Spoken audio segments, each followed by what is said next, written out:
نفلی کرو گے تھوڑے واسطے بہتر ہے۔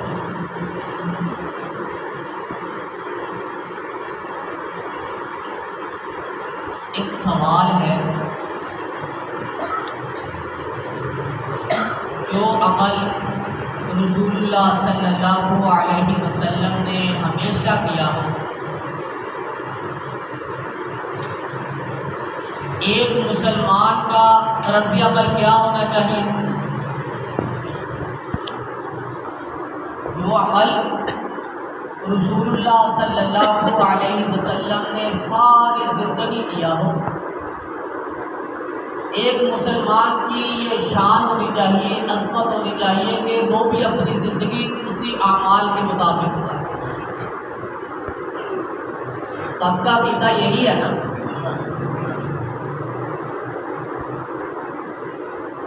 آپ علیہ الصلوۃ والسلام فرضی نمازوں کے ساتھ کچھ نفلی بھی پڑھا کرتے تھے، جو ہمیشہ ہی پڑھا کرتے تھے۔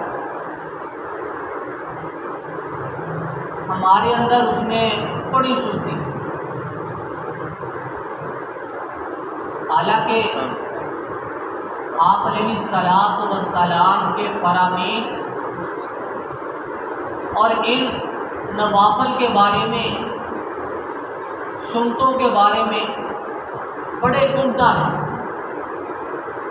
ہم توجہ نہیں لیتے، ہم صرف یہ سوچ لیتے ہیں کہ وہاں تو صرف پوچھا جائے گا فرضوں کے بارے میں، نفلوں کے بارے میں تھوڑی پوچھا جانا ہے۔ ایک مسلمان ہونے کے ناطے جو رسول اللہ صلی اللہ علیہ وسلم کی ساری زندگی کا معقول ہے، کیا اسے اپنانا نہیں چاہیے؟ جو آپ علیہ الصلوۃ والسلام نے زندگی میں ایک یا دو دفعہ کیا ہے، ہم اس کو معقول بنا لیتے ہیں، کیا اس کو معقول بنانا چاہیے؟ وہ بھی اتنا ہی کرے جتنی ہمیں رخصت ملی ہے، اس کو معقول میں نہ لے کے، عمومیت میں نہ لے کے، وہ جو خاص چیزیں انہیں خاص رکھیں، جو آپ کی عام عمل ہے ان کو عام رکھیں۔ فجر کی سنتیں، آپ علیہ الصلوۃ والسلام نے فرمایا خیر من الدنیا وما فیہا، فجر کی یہ دو سنتیں جو ہیں یہ دنیا اور اس کے اندر جو کچھ بھی ہے مجھ سے بہتر ہے۔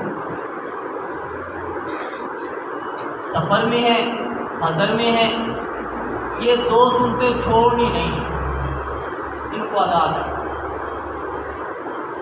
سفر کے اندر بھی ان سنتوں کا رخصت نہیں، معقول ہونا چاہیے۔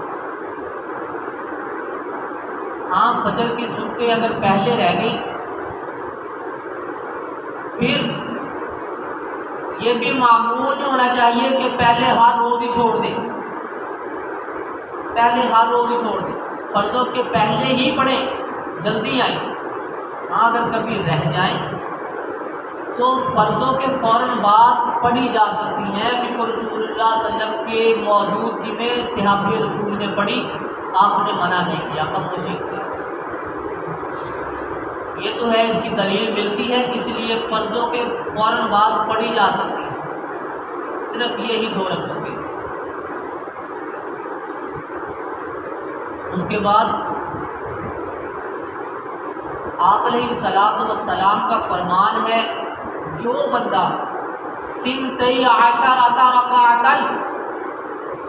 12 رکعتیں پڑھتا ہے، بنیا بیت فی الجنۃ، اللہ رب العزت جنت میں اس کا ایک محل تیار کرتا ہے۔ سنتے ہیں نا؟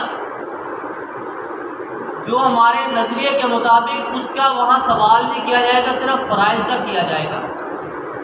ان سنتوں کی وجہ سے بیت فی الجنۃ، جنت میں ایک محل تیار ہوتا ہے۔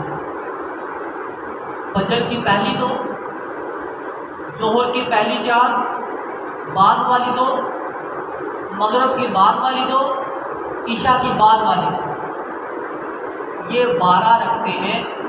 جو ان کو معمول کے مطابق ہر روز پڑھتا ہے، اللہ رب العزت بدلے میں اس کا جنت میں ایک گھر تیار کرتا ہے۔ اور آپ علیہ الصلوۃ والسلام نے ساری زندگی پڑھی۔ ہاں ایک اور حدیث ہے بخاری شریف کی، مسلم کی بھی ہے، آپ علیہ الصلوۃ والسلام سے منقول ہے، غالباً حفصہ رضی اللہ تعالی عنہ ام المؤمنین بیان کرتی ہیں، وہ کہتی ہیں کہ آپ علیہ الصلوۃ والسلام نے ظہر سے پہلے 2 رکعتیں ادا کی۔ 12 رکعتیں جو ادا کرے گا اس کے لیے جنت کی بشارت ہے، جنت میں محل کی بشارت ہے۔ ظہر سے پہلے اگر 2 بھی پڑھ لے گا اس کی وہ کافی ہو جائے گی۔ معمول کیا ہونا چاہیے؟ 4 رکعتوں کا۔ جو عصر سے پہلے 4 رکعتیں ادا کرے، آپ علیہ الصلوۃ والسلام نے فرمایا رحم اللہ اس پہ رحم کرے جو عصر کی پہلی 4 رکعتیں ادا کرتا ہے تو سنتے 4 رکعتیں ادا کرنے سے رسول اللہ صلی اللہ علیہ وسلم کی دعا کا وہ مستحق بن۔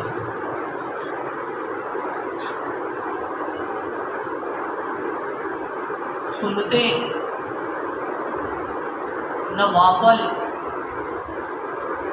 یہ کوئی سستی کا مظاہرہ نہیں ہے، بلکہ آپ علیہ الصلوۃ والسلام نے جو کام ساری زندگی کیا ہو اس کو بھی ساری زندگی کے لیے ہی اپنانا چاہیے، جلدی آنا چاہیے، سنتے پہلے پڑھیں، بعد والی پڑھیں۔ ہم باتیں کرتے ہوئے تو ٹائم گزار لیتے ہیں مسجد میں، باہر کھڑے ہو جاتے ہیں سڑک پہ، آدھا گھنٹہ 1 گھنٹہ ہمیں وہ وقت ضائع محسوس نہیں ہوتا۔ جب ہم سنتوں کے لیے کھڑے ہوتے ہیں پھر ہمیں محسوس ہوتا ہے کہ ہم نے تو کہیں کام کے لیے جانا تھا، باہر باتیں کرنے شروع ہو جاتے ہیں۔ ایسے نہیں ہونا چاہیے۔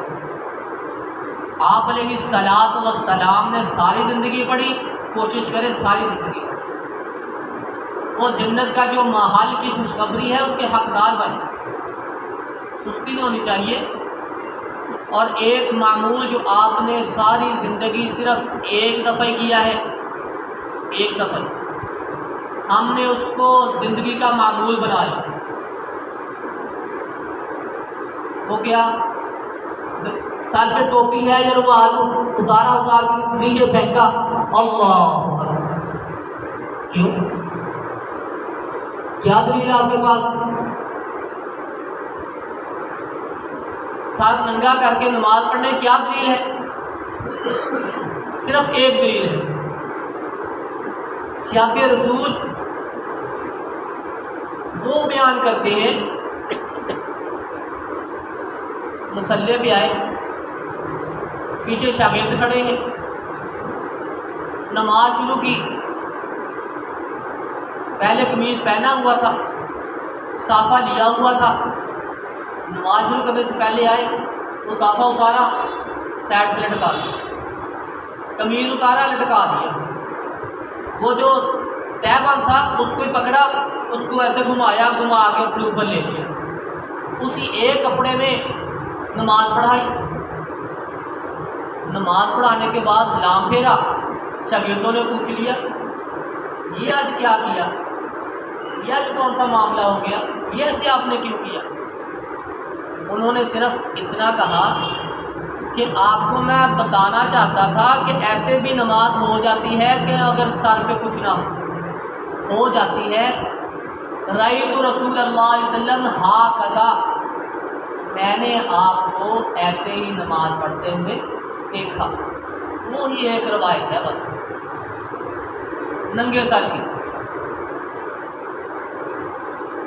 ایک روایت کو ہم نے زندگی کا معمول بنا لیا، جو زندگی کا معمول سنتے ہیں ساری 12 ہم وہ چھوڑ دیتے ہیں۔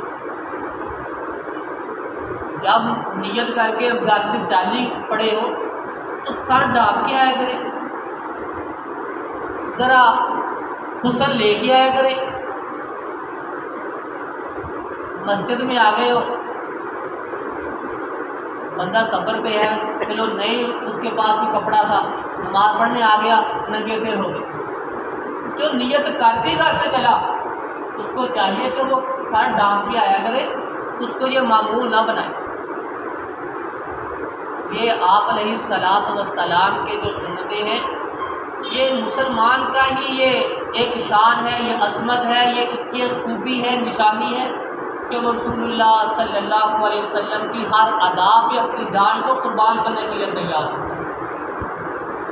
صحابہ کرام رضوان مجمعین کا کیا عمل تھا؟ آپ پیشاب کرنے جہاں بیٹھتے نا سفر کے دوران، صحابی جب وہاں سے سفر کرتے گزرتے نا اس جگہ پہ بیٹھ کے جایا کرتے تھے۔ کیوں؟ کہا کرتے تھے میرے محبوب صلی اللہ علیہ وسلم یہاں بیٹھ کے گئے تھے، اس لیے میں بیٹھ رہا ہوں، اس لیے میں بیٹھ رہا ہوں، اس سفر سے گزرے، اس راستے سے گزرے، وہ یہاں بیٹھے تھے، میں اس لیے بیٹھ رہا ہوں۔ وہ ان کی چاہتیں، ان کی کوشش اتنی تھی کہ رسول اللہ کا طریقہ رہ نہ جائے۔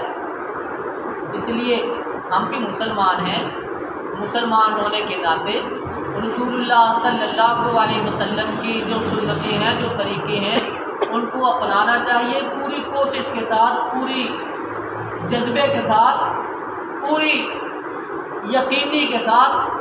اللہ رب العزت سے دعا ہے کہ اللہ رب العزت ہمیں رسول اللہ صلی اللہ علیہ وسلم کی ہر سنت کو اپنا کر زندگی گزارنے کی توفیق عطا فرمائے۔ سبحان ربک رب العزت